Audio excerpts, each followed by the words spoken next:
and welcome to another edition of the Office Visit. I'm your host, Matt McCormick, alongside Dr. Tom Pritchard himself, former World Tag Team Champion, former WWE head trainer. Dr. Tom, so great to see you as always. Oh, it's great to see you as always, Matt, too. I can't believe we're doing the second season of the doctor's office, the office visit, or the doctor's office. Hey, we can consider it. Absolutely, could be considered an office visit.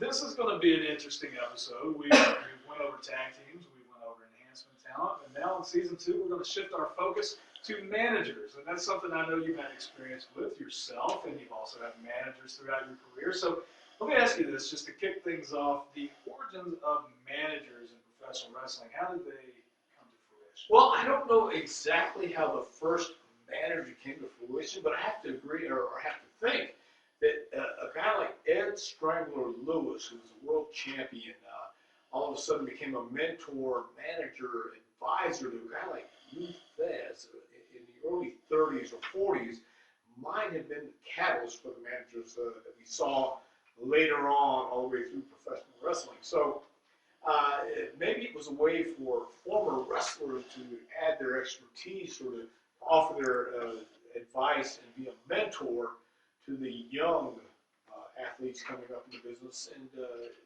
that's pretty much how I think the advent of the manager, so to speak, became what it is today. Okay, so let's talk about growing up as a wrestling fan. I've done this on the last few episodes, but as a wrestling fan, before you got into business, growing up and watching the territory and the brand of wrestling that you did, who were some of the first managers you can remember? Well, the first manager really that I can remember, first couple managers, you know, I remember going to a place called Kent, Washington, to visit my grandmother and grandfather, and there was a guy by the name of Wild Red Berry, a former world junior heavyweight champion, was now the manager of the Wild, or the world famous Kangaroos. I believe they were called the Royal Kangaroos, thank you.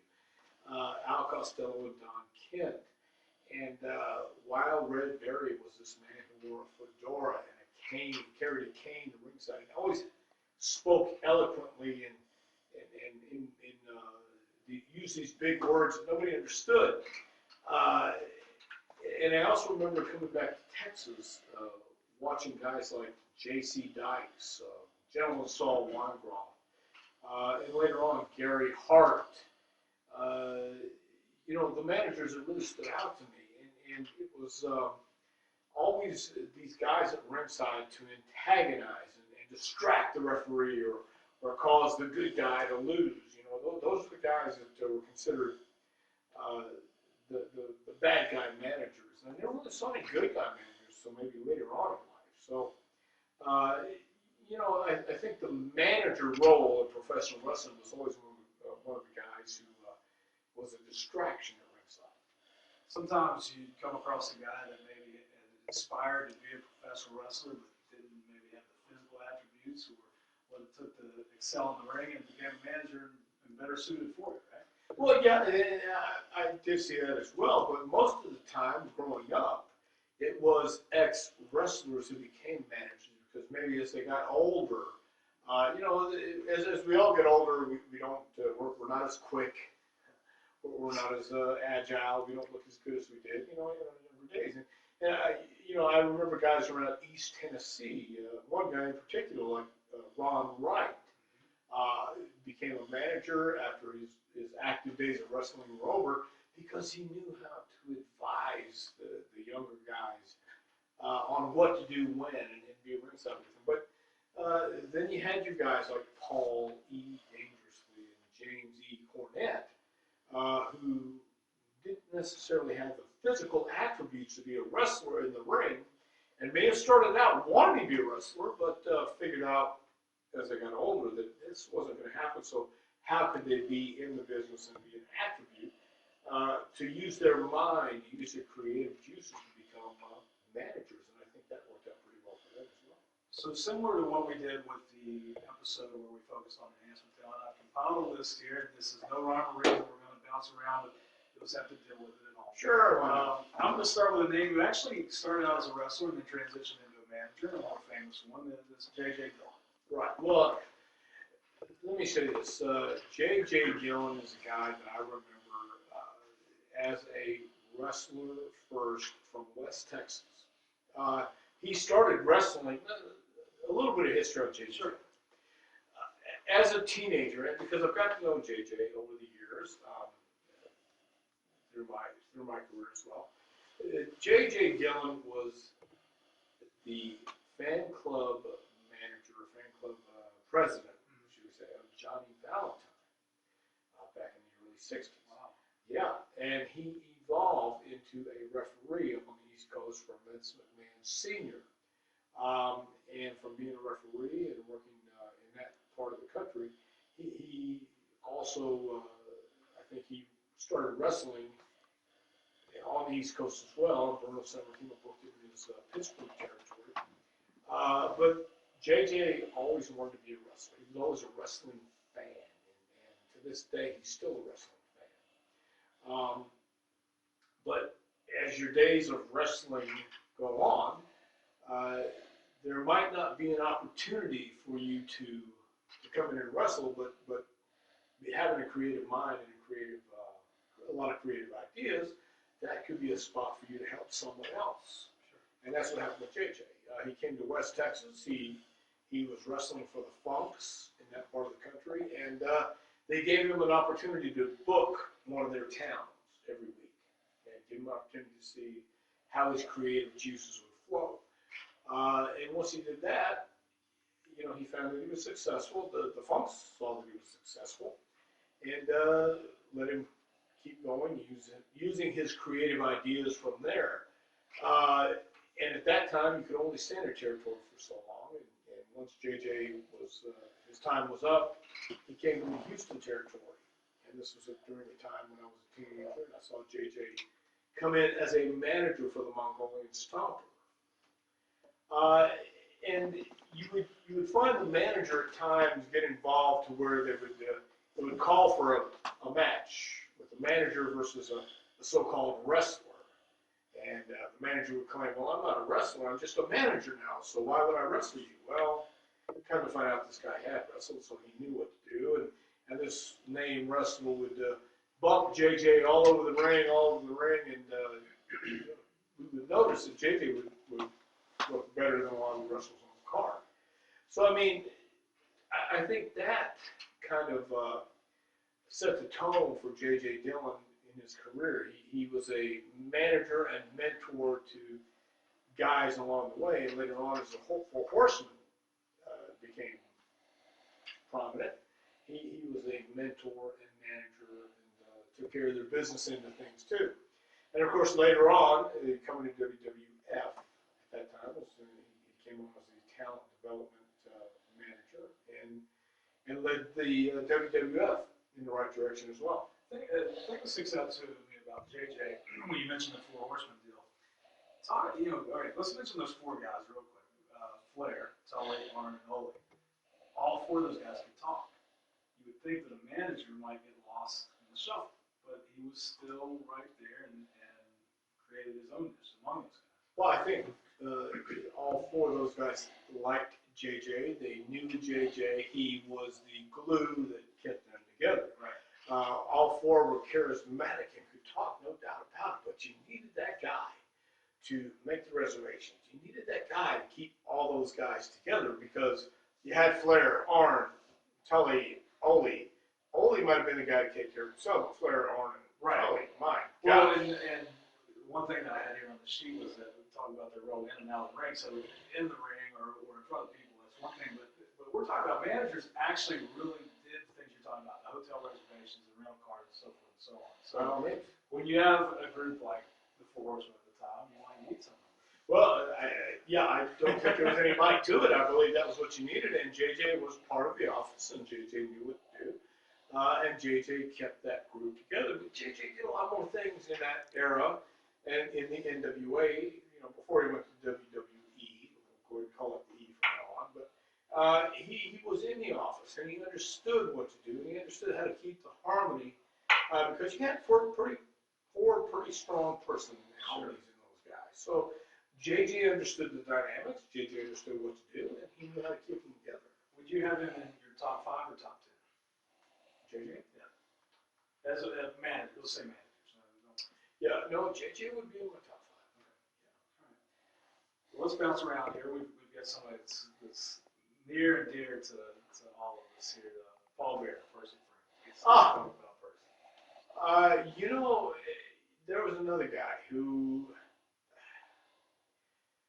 to know Percy is to love Percy, because if you knew him, you loved him, right? I didn't meet anybody that didn't like him. But he was one of those guys from Mobile, Alabama, loved wrestling, knew Michael Hayes and Terry Gordy along with Robert Gibson, yeah, in the early days. That whole crew kind of grew up together. So Percy wanted to be a wrestler and did wrestle under a mask in his early days, and then later on, I think he did some matches as a manager in Texas against Mike Hunter. It was his first match, I believe. But Percy also knew the role of a manager outside the ring. He could be an antagonist at ringside, but he understood that outside the ring, it's just one less problem, one less issue that a guy like The Undertaker would have to worry about. Percy handled reservations, handled travel, handled accommodations for The Undertaker in his WWE role. And for all his theatrics and showmanship, if you will, Percy Pringle was a great manager outside the ring. And everybody loved him. He knew his role. He knew what to do, and he was accepted. And what longevity he found. Yeah. Well, I mean, no kidding, man. For a role of being Percy Pringle, first of all, in the Florida territory, then going to Texas. I'm not sure which is first. Are you? Florida? Texas?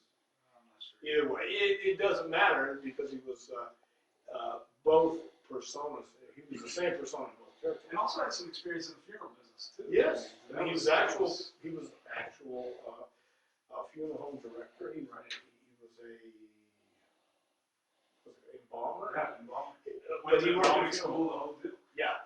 So, I mean, he was a legit deal. He really was. But I mean, to tie it up, he was the quintessential manager.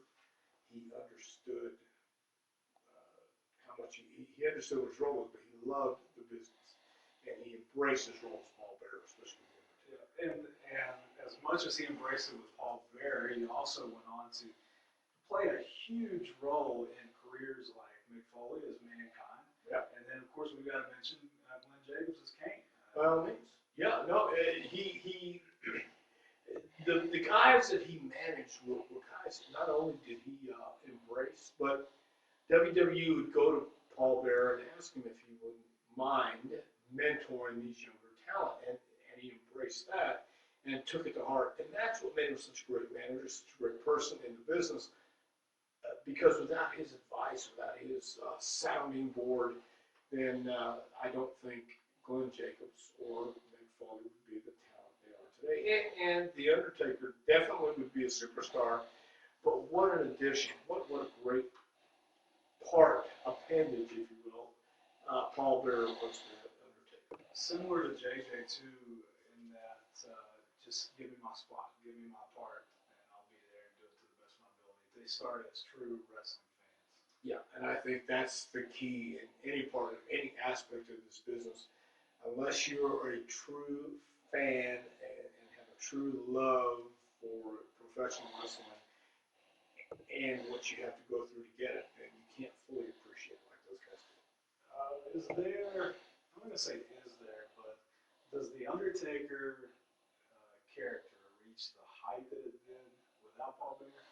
I don't think so. I don't think that, and I think The Undertaker would agree that without Paul Bearer, he would not have been what he became. Because if you look at everything Paul did, from bringing his brother Kane in to feud with The Undertaker, to all the various gimmicks that were done with the urn to the body bag, everything that was combined and done with Paul Bearer and the Undertaker, it all hinged on that character. I mean, they fed off one another, but without Paul Bearer, yes, the Undertaker would have rose, in my opinion, but it all worked hand in hand to become that iconic, demonic character. And before we move on from Percy, just because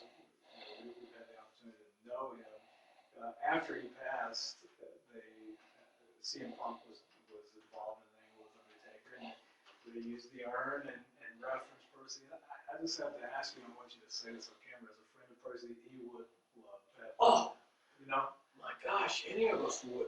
To be involved, you see, that's, real quick, that is the thing people who don't love or understand fully They don't get it. don't get. That this business is what it is. It's to be used in that manner, to be thought of in that manner, to be put in front in that manner, to be put front. Yeah, even after you're gone. Even after you're gone, especially after you're gone, to be remembered and be put right at the front of this angle. That was such an honor, and that was such a tribute to the guy. And yes, he would have loved it, he would have admired it, he would have, great. To know that he still had a prominent role at WrestleMania match, that's, Yes, even after he's gone. I just had to get that in there because Yeah. some, newer fans or even some of the older ones might thought it was. Have no idea, they have no clue that he would have loved that. Let's go back a little bit further and talk about Freddie Blassie. Ah, well, here, yeah, because I'm like, gee. No, I first met Freddie Blassie in California, and what a great man, what a nice man.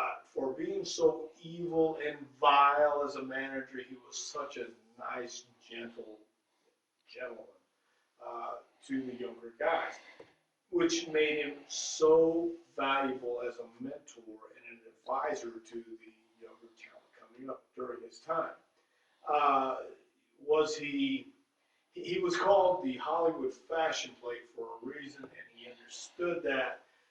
That's why he made it a point to wear the most colorful outfits and be this outrageous man and talk and spec. But Freddie Blassie was an old school guy. He was one of those guys who lived for professional wrestling. He lived it 24/7. He was classy Freddie Blassie.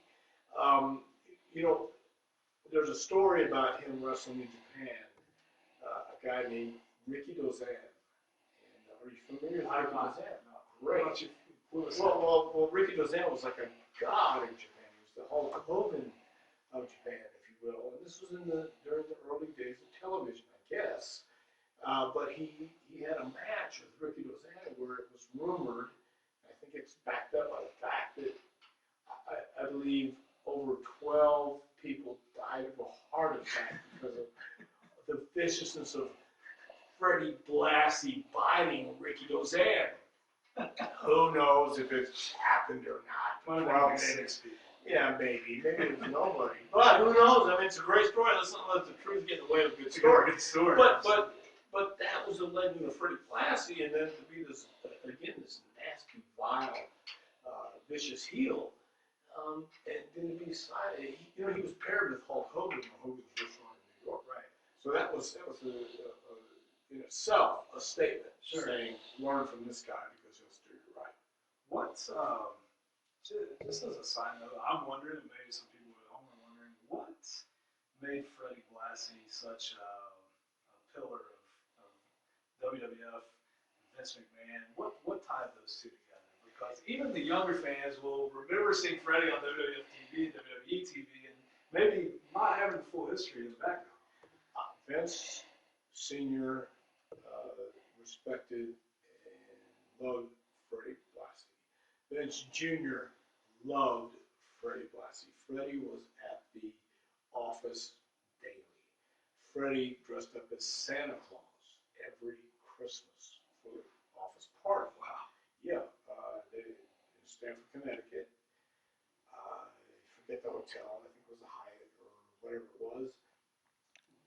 2 exits down from the office, there was Freddie as Santa Claus for all the kids and the people in the office bringing their family. It's a respect and admiration of Freddie that the McMahon family has still to this day. It's the only time I've ever seen Vince McMahon cry was at Freddie Blassie's funeral.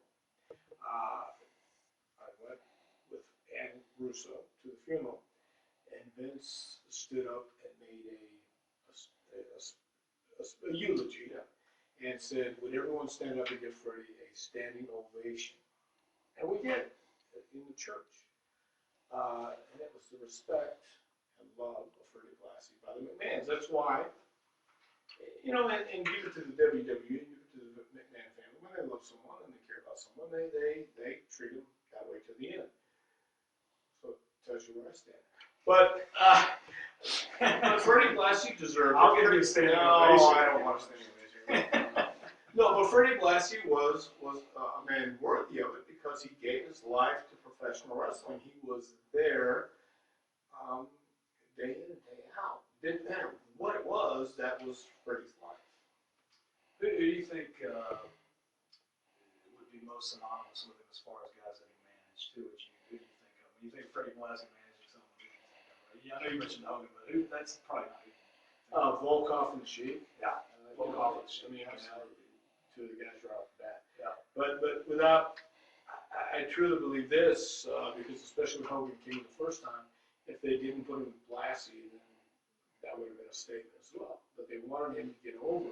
And from a teaching standpoint. Yes, exactly. That's why they did. How about Captain Lou? Oh, man. There's people in this business that you have to admire for the mere fact that there's no pretentious attitude. There's nothing saying, I'm not who I am. Lou was Captain Lou. He was the guy, Right, with rubber bands Sure. in his cheek. He was the guy who, no matter how outrageous you could come up with in a situation, Yeah. he was the guy to do it. There's a famous match. I believe it's a boot camp match with Pat Patterson. Have you heard this? Yes, I have. In Madison Square Garden. Right. Captain Lou on tape is seen going this, this, with his thumb. And it's so obvious that Patterson is so disgusted that he wants to literally kill Lou Albano. You just have to admire his gall, his out and out blatant, I don't give a damn. And that was Lou Albano. And when I met Lou, he was such a nice man. Bruno Sammartino loves Lou Albano. So, He's another guy that Vince was pretty fond of too, right? Who's that? Captain Lou. No, I don't believe so. Not at all. If not, why is he not Hall of Fame? No, that's true. Right. Okay, well, and now I don't know. This is all It's right. puzzling because See, I don't know if that's the definite truth or not, but I did hear that Lou liked to take a nit now and then, and maybe that could have been something. well, we won't hold that against. Huh? We won't hold that against. No, I wouldn't hold that against anyone. My point is, that there were certain people who might look at certain things Sure. a different way, and maybe that might have been it, or maybe it could have been a dispute about something else. I don't know, but Lou was a great guy. How about Lou getting in the Cyndi Lauper video? Right. He's the one who brought Cindy to WWF. He actually, Pretty Cindy, good place in pop culture history. well, Cindy Lauper was on a plane with Lou and happened to notice the band, rubber bands on Lou's cheek. And she's the one who talked to him. And that's how he became in the Girls Just Want to Have Fun video. And Lou is the one who brought Cyndi Lauper to WWF and became part of the Angle Rock and Roll. Rock and Wrestling. So without Lou Albano, there would be no Rock and Wrestling. So how about Jimmy Hart? Mouth of the South, Jimmy Hart. And I wanted to. Interesting backstory that he didn't start out in the wrestling business, but he was in the entertainment business. The Gentrys, and he's still a great singer-songwriter, but Jimmy Hart has such a positive attitude on everyone and everything. You gotta love Jimmy because I've never heard him say a bad thing about anyone. I've never heard that. But he's still got energy. He's forever young, and man, I can't. I have nothing but respect and love for Jimmy Hart because he's such a dynamic and energetic type guy. He's a positive force anytime you talk to him. Right. And he won't let you get down. He refuses to hear negativity. He refuses to let you be negative. And I love that, man, because it's so great. Childhood friend of Lawler, right? Yes. I don't know about, Went to school. they're about the same age. No, I think they're like Jimmy's a little bit older. But I think they might have gone to the same high school. Okay. So how did it start in Memphis, as far as wrestling goes? Well, Lawler started by sending his artwork in. Well, but Jimmy Hart, though, did he get his start in the Memphis? Yes. As part of the Gentrys, he was also a wrestling fan. And, Hit record. yeah, Keep on Dancing, I believe. Yeah. And also went on to compose some entrance music too. Right, and he was on Dick Clark's, whatever the Dick Clark's, American Masters, I think. I was going to say Rockin' New Year's. No, that's long before that. But and I remember talking to Jimmy about Dick Clark, and Dick, one of the things that Dick Clark told Jimmy is, I want you guys to be on time. They told all the guys, all the crew that were on this American Bandstand tour, don't dress like the people in the crowd, because pretty soon if you do, you'll be in the crowd. Yes. I love that. That should go for wrestling. But it is for wrestling. That's what Jimmy would tell his charges, the people who manage. You don't want to look like the guy in the crowd because then you become the guy in the crowd. No, you look like a star. You dress like a star. You be like a star. That's what your manager like Jimmy Hart was great about, because he understood the entertainment business. He came from the entertainment business. If you see Jimmy today out anywhere, he looks like Jimmy Hart. He wears something that makes him stand out from everyone else, and that's what you want to do. That was a big thing with Jimmy. We had a long talk on many occasions, and he would share this with me because Dick Clark was the man here in America for entertainment. You had to get in. Dick owns a lot of, he owned a lot of companies, a lot of major things in this business, the music business and entertainment business. So Jimmy got to work with people like that, and he shared it with the wrestling business. And some of the people that Jimmy managed, of course in Memphis City, actually, we'll talk about the guy that he co-managed with in just a minute, but moving on to New York, we had the Nasty Boys and Greg Valentine, and just some really major players. Of course, later on, he's obviously associated with Hulk Hogan. Jimmy always, anywhere he'd been, he had a prominent spot. Right. And he is actually, today, this very day, Hogan's legitimate business manager. And everywhere Hogan goes, Jimmy goes with him and takes care of, again, travel, hotels, appointments.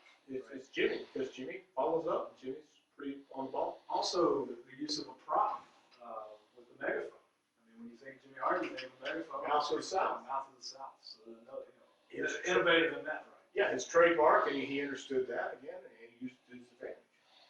So, a guy that Jimmy Hart worked alongside in Memphis is a guy that's pretty close to you and others that we know, and that's Jim Cornette. Jim Cornette, in my opinion, to this day, one of the greatest managers of all time. We recently did a roast. We did a roast for Jim, Winston-Salem, North Carolina. And, it's a roast. And I said, when I was invited here, I was asked if I would like to celebrate the greatest wrestling manager in the world. And my response was, I thought Paul Heyman was still under contract. Well, okay, well, it's a roast. You're just supposed to rip the guy, and that's what I did. You know, it's not.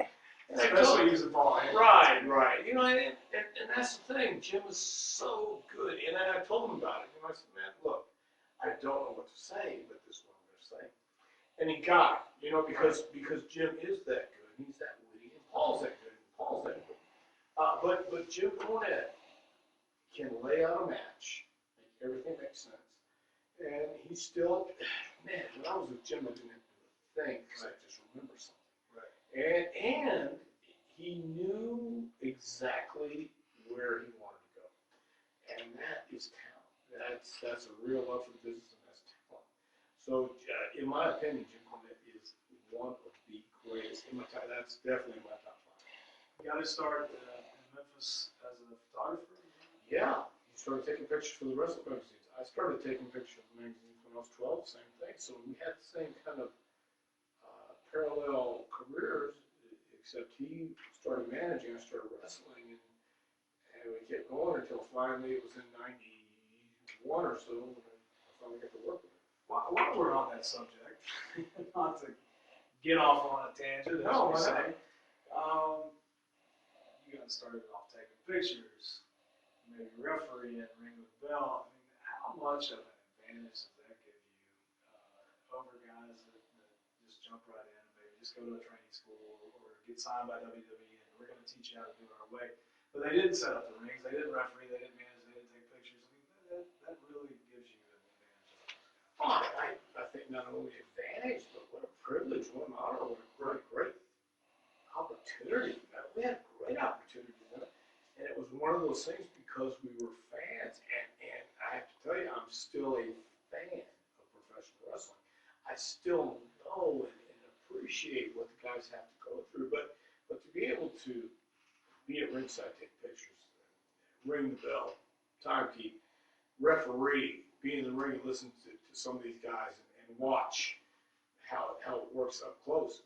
God, what an advantage! Right? What a great, but at the same time, you know, I understood it was a privilege that I didn't want to abuse and an honor that was like, don't take advantage of this in the wrong way. Right. Take advantage of it, learn, listen, show that you have the respect and the admiration as well as the love and passion for the business. And look, all those guys who are managers, and especially a guy like Jim Cornette and Paul Dangerously, who did not wrestle necessarily, they have passion for this business, and that you can't teach someone passion. And that's the difference between them and a guy like the King of Hearts. Jack O'Hart. You know, Jim Cornette is probably, well, like you hit it on the head, passionate. Sometimes that passion got in his way. Sometimes I don't know if you'd say got in his way, but it's look. Anyone who's that passionate about something is going to have issues because not everyone is going to agree with your vision, and not everyone's going to be as passionate about something as you are. And that's going to happen with people who are that creative and that the fine line between genius and insanity. Right. Jimmy walks that on a daily basis. I mean, he really does. And I love that about him because, you know, we're all insane to be in this business to begin with. You have to have that. You're not necessarily tilting right on the border anyway. You have to be insane to want to be in this business, and you have to be even more insane to do it. Right. And Cornette was definitely walking that line. And he was another guy that started in Memphis and managed. He was with Agent Street and Miss Linda, I think, with Jimmy Hart in Memphis. Yes. And First Family. Yeah, the First Family, and then of course we know he went on with the Midnight Express, a couple different versions. Heavenly Bodies goes to WWF with you guys. Also, you know, as a fan again, admitting that I grew up in the WWF area with Yokozuna during his WWF World Heavyweight title run. Yeah. And so that longevity that we keep talking about, and the different eras and different territories. Look, when we went to WWF, I knew for a fact that they weren't looking to bring the Heavenly Body in. as the saviors for any means. They wanted Jim Cornette. They wanted Cornette's mind. They wanted his mouth. They wanted his creativity. And he gave it to him, and he gave it the best shot he could. But Jim is pretty stubborn, and we talk about passion, and he understands professional wrestling. And not always did the WWE want to do what Jim wanted to do, or do things that made sense. And Jim was not shy about voicing his opinion on what he thought was stupid. Because a lot of stuff they did was stupid, and he felt that, and he said that, and you can't always do that. And so he wanted to come back down south, but the ability to manage Owen Davey. Owen Davey, yes. Yeah. And Yokozuna, they were all in the yes, same. yes. I mean, those guys are like, man, oh man. I knew that's what they were about. And we were fine with it. I was happy for him. I was very, very happy. Because pretty soon it was just having bodies going in the ring by themselves. Right. And I got that. I understood that. Now, again, a guy like Jim Cornette, who's that talented and that passionate about wrestling, deserves to be in those spots. Let me ask you this too before we move on from Jimmy. Vince associated Jimmy with Southern wrestling. Yes, he did. The South and so forth and so on. So it was almost like a be careful what you wish for type thing, because I know they wanted Jimmy, and I know they wanted his managerial duties and his mouthpiece and so forth and so on. But then it was almost like Vince was like, well, he had that thing against Southern wrestling. He just couldn't get over. Yeah, but you have to look at it like this. The Undertaker is from Texas. Stone Cold Steve Austin is from Texas. Shawn Michaels is from Texas. There's three of, if you made a Mount Rushmore in the 90s, you might have to put all three of those guys on. There's no Mike to it. Mr. WrestleMania, the icon, and the biggest star of WWE. Right. And let's just go ahead and go with The Rock. Rock's not from Texas. No. Why? He lives in Miami. Or he did live in Miami. Right. Let's go in Miami. Right. Okay, so the Southern wrestling gig, the Southern wrestling stamp, can be taken for a Northern thing, or Yankees, or whatever we want to say. But the fact is, JR being from Oklahoma, having that Southern drawl, and that always sounded so dumb to people in the North, I guess. But he doesn't like Southern wrestling. But yet, all your biggest stars came from the South. So, you can say whatever you want, but the proof is in the pudding, and the facts are the facts. Right. Therefore, Jimmy knew that, and Jim knows, and Jim will stay to his convictions and stick to his guns, and more power to that. One more thing before we move on from Jimmy, I have to mention that as much of a disdain that Vince had towards Southern wrestling and the things that Jim Cornette would stand for, he also used Jimmy in a very interesting role when he was head-to-head with WCW. He actually gave Jimmy about 2 or 3 minutes to go on television and bury the competition. It was I dare say the first shoot interview on wrestling television. Right, because he knew Jim Cornette would say and tell his real feelings, and that's what Vince wanted at that time. So you give Jim Cornette a microphone, he's not going to be at a loss for words. He knows what is good wrestling. He knows what to say, so Vince let him go. Yeah, he did. It was very interesting television. Yes, garbage is a household name, and it stinks when it gets old. Yeah, exactly. Exactly. I love that. This guy's kind of tied to Jimmy in more ways than one. They worked together. They had an infamous feud together, and then a little bit of a real life feud too with Paul Heyman. Paul Heyman. That again, it goes back to, I've heard this said before that Heyman and Cornette are parallel. One's from the north, one's from the south, but they both have this same agenda. They both have the same. They almost have the same drive. Yes, exactly. They do. Paul had ECW. Jimmy had Smoky Mountain. Well, ECW was hardcore. Smoky Mountain was old school. Okay. But, ECW went out of business. Smoky Mountain went out of business. And they both end up. Yes. So, Paul Heyman, look, he said it best. I think it was during a promo about Brock Lesnar, about whatever it was, I can't recall right now, but he says, everybody lies. Maybe it's Brian, he used Brian Williams analogy, and he said, everybody lies. And Paul knows that. Paul's father was a lawyer, and most people detest lawyers because they lie. People lie. Paul Heyman lies. We all lie. Paul tells the truth, or lies, even when he tells the truth. All right, the Godfather, right? Scarface line. Oh, hey man, I tell the truth even when I lie, or something like that. You know, that's Paul Heyman in a nutshell.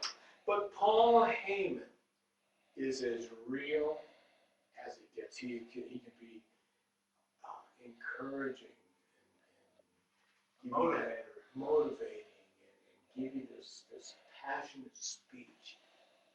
Right when you go in and talk to him about what you owe me, let me tell you what I can do for you, and I promise you it'll come true. Just give me one more chance. And then one more chance comes, and the ticket's not at the airport.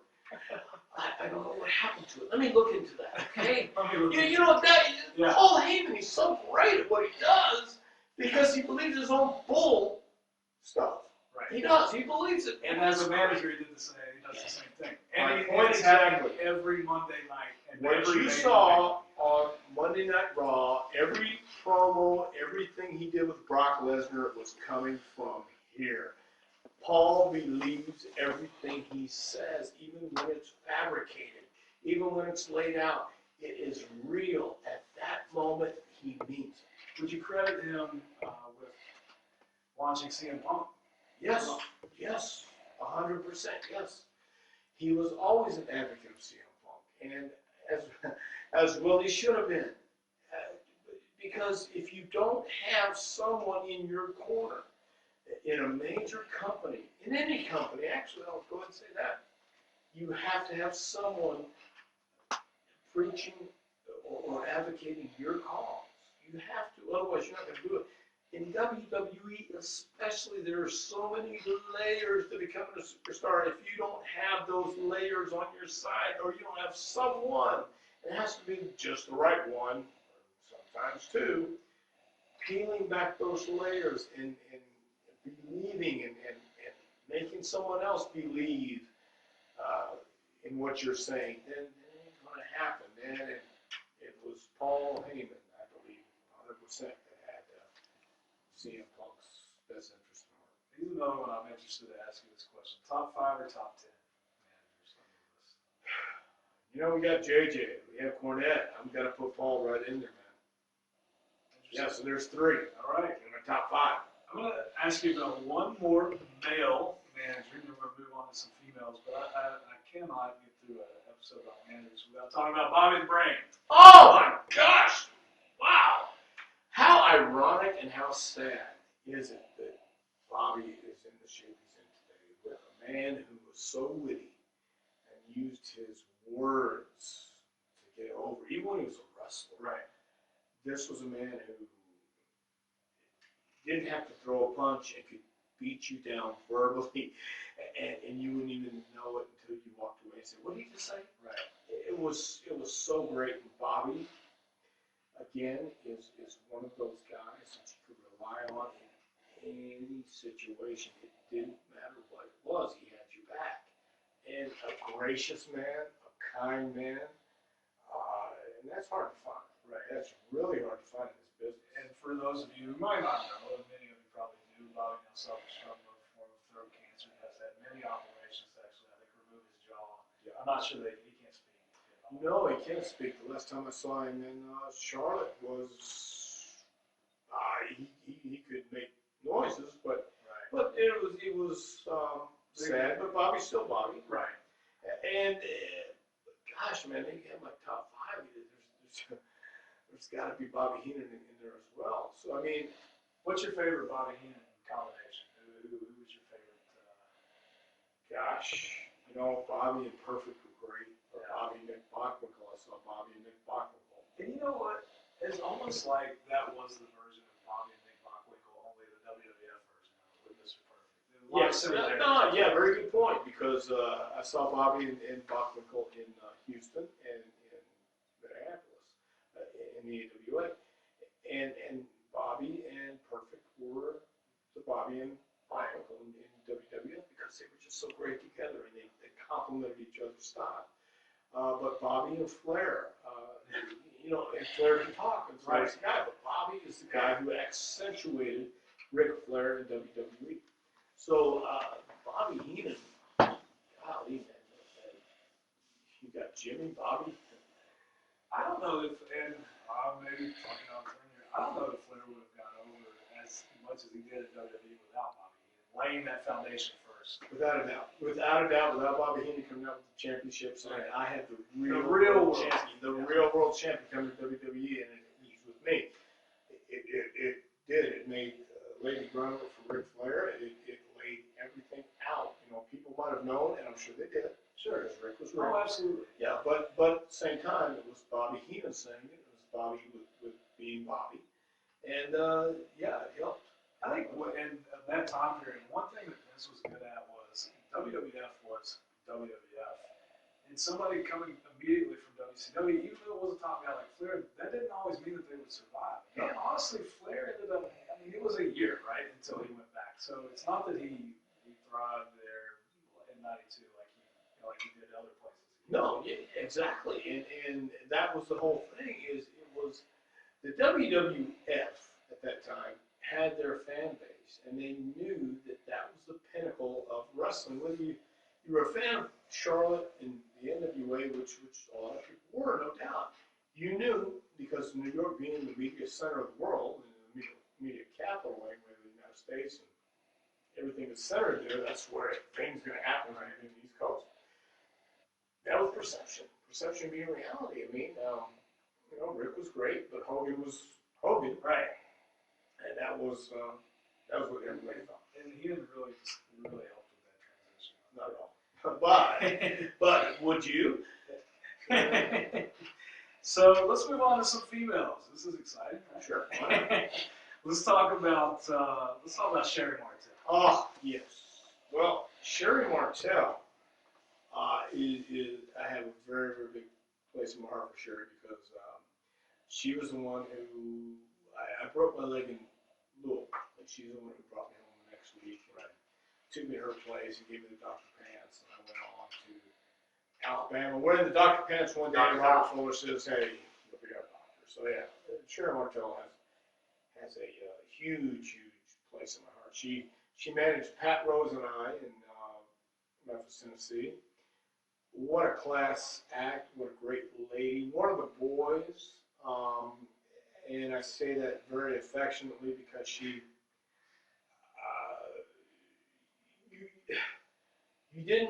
you treated her with respect. I always treated her with respect. I love Sherri, but she knew and she respected what the boys went through on the road because she went through the same thing, and she didn't expect anything less. She didn't want to be treated any differently. She wasn't a princess. Later on, she was Queen Sherri. She was a queen, but she still handled her own. Damn right she did, and she was really a great person, which can't be said about all of them. But Sherri was class act number one, man. She was great, and I have nothing but respect for Sherri, and I was so sad when she passed away because it was way too soon. 49 years old, too soon. I was glad to see her induction into the Hall of Fame before that. Wow. Yeah, that was very, very cool. Very, very cool. And I'd be remiss if I didn't mention that she brought up Kevin Kelly, a.k.a. Nails, during her induction speech. Yeah, she thanked Pat Rose and me. She did. Of course she did. But that was just so very nice of her. That was so to do that too. Hey, how about Baby Doll? You know what? She's another lady that I really respect. I've talked to her, had the occasion to speak with her a few times at different conventions and signings. And she come from a wrestling family. Nick Roberts was her father, and she grew up in West Texas and was. She understood what the business was, and I thought she did very, very well for herself. great lady, nice lady. What kept her from moving on in wrestling? I think she was happy being in the Charlotte area, and I don't really think she wanted to go off. Did she ever have a look anywhere else at WWE at all? I don't believe so. I mean, it's possible, but from what I know, I don't believe she did. Yeah. How about somebody that wasn't necessarily a manager per se, but was introduced as such, but that Miss Elizabeth? You know, Miss Elizabeth was in a business, I think, that Bret Hart said she was too good for this. yeah, she was thrown into the business due to Randy and been around it, but I don't think when she was thrown into it, I don't think she was made for this. Right. In other words, some are made for it. Sherry was made for it. David Bell was made for it. Liz was one of those women on the outside who fell in love with someone on the inside and then was brought on the inside, but she was still on the outside. Right. That makes Understand. sense. Yeah. Okay. Yeah. She knew this life, and then she got to know Randy's life and became part of Randy's life. And not everybody's made to become part of this life. This life is a crazy life, especially for a woman who doesn't fully understand or fully comprehend. See, I don't even think that's right. I think she understood it. I think she comprehended it. But There wasn't really a way out. if she was, I don't know if she could handle it, because you either handle it by drugs, sex, and rock and roll, or you get out. She didn't have a way out. So Sometimes she didn't have a way out, literally. At TV. at the end, you find out that there's no way out, so you look for a way out, and the only way out is the dead end out. Right. So Liz was almost. I agree with Brett. Almost not too good for her in this business. And again, during that WWF late 80s, early 90s era, she was a pillar, especially with Randy and the wedding and so forth. Well, look I will never forget Jake the Snake slapping Miss Elizabeth on television. I was a kid, and that was so shocking to me. Sure. I never got over it. But you have to think about that. Liz had to agree to it. Randy had to agree to Yeah. it. I mean, and Liz, once again, you look at Liz and you have to say, man, this girl might be perfect for an office job, an HR job, or something. But what is she doing with this madman? I mean, that's the impression. And she was a very nice lady. I've met Liz on a couple of occasions, and we've had dinner with Liz and Randy, mutual friends. She seemed too normal. She seemed way too normal for this. But once you get into this, and it becomes that whirlwind, and you can't get out of that tornado, where do you go? And then you get caught up in another tornado in another place, and you try and look for a way out. You try and hide in that basement. There's no basement to hide in. And just to let our viewers know, we've got a whole episode coming up, and a few episodes dedicated to women in wrestling. So that'll be something you want to look forward to. We're going to expand a whole lot. I'm looking forward to it. One more name, from a manager standpoint, we may need to save the extra stuff for the episode about women in wrestling, but how about Sunny? From a managerial standpoint, the rest we'll save for women. What are we saving? Oh, gosh. Sunny. Have you had any sunny days in your life? I've had sunny days, and I've certainly come in contact. Okay. Well, I know we're running out of time. We are. And we are getting into We're going to save the good stuff for women in wrestling. Oh, but from of a course. manager standpoint, let's throw her. From a manager standpoint, Sunny was definitely one of them. Out of all the managers that were there, She was certainly one of them. Yes. You know what that Yes. tells me, Dr. Tom? What does that tell you? We're going to save that. And that is a great hook, folks. And we're going to give you a peek into behind the curtain here. That is Wow. a hook for you to watch our women of Yes, wrestling. she was certainly at ringside. We've got all kinds of good scoop on Sunny to say for that. Yeah. So, Dr. Tom, there aren't many managers in wrestling today. will it stay that way? Will they come back, or is it changed forever? No, I don't think you can ever say never, especially in wrestling, but both Uncle Zeb or Zeb, not no more Uncle Zeb, but Zedekiah, and things like that. If it's called for, if the time is right, Paul Heyman, if it's needed, it'll come back. I mean, but you can't have a plethora or the Grand Wizard, Albano, Lassie anymore. I don't think that's. Yeah, those guys. I think that's. Well, that just about does it, Dr. Tom. I think we've discussed some of the greatest managers. What a sunny day that was. Absolutely. My gosh. Hey, listen, folks, I want to be sure and mention to you that you want to visit our website, theofficevisit.com. Also, logansworldtv.com is going to give you all the information you need, and it also has a merchandise store, and it features this bad boy right here, the brand new Office Visit t-shirt featuring Dr. Tom on it. This may hurt a bit, and as we mentioned, for some people, like Sonny, it might hurt a little bit. Oh, We've also got, she feels no pain. we've also got a book sitting back here. It is a pro wrestling curriculum, advice, suggestions, and stories to help the aspiring pro get to the next level. You can buy the book, you can buy the shirt, you can buy DVDs.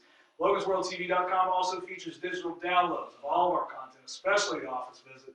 We've just scratched the surface once again in season 2. We've saved the best for last. We've got some really exciting episodes coming up. Sunny day out there, huh? Yeah.